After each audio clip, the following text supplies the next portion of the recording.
Il y a des enfants, quand ils voient la lettre P, ils vont dire B, B.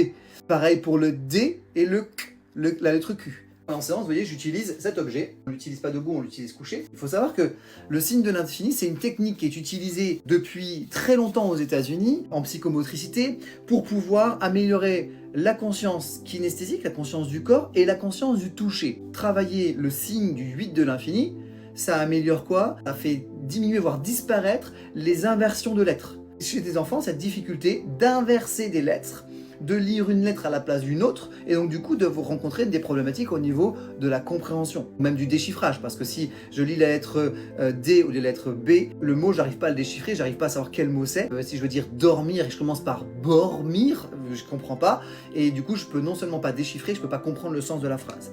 Travailler le signe de l'infini, c'est quelque chose que les parents peuvent faire facilement. En séance, je vais utiliser d'abord ce 8 en bois, qui est recto verso. Il a deux cercles séparés d'abord, parce qu'en effet, le 8 en fait a deux côtés, il a un côté gauche, un côté droit, et du coup, je travaille d'abord avec ce côté-là, puis ensuite ce côté-là. Cet outil-là, vous le trouverez dans le coffret multison dont j'ai déjà parlé. Il est accompagné d'une vidéo explicative pour l'utilisation de cet outil, avec le livret, etc. Le matériel est envoyé également. Si vous voulez travailler avec cet objet que les enfants aiment beaucoup, pourquoi ils aiment beaucoup les enfants? Parce qu'on a plusieurs étapes. On va travailler avec le doigt, on va travailler le fait de passer avec le doigt. Donc il y a plusieurs étapes qui sont indiquées dans la vidéo et dans le livret. Et puis il y a des petites billes.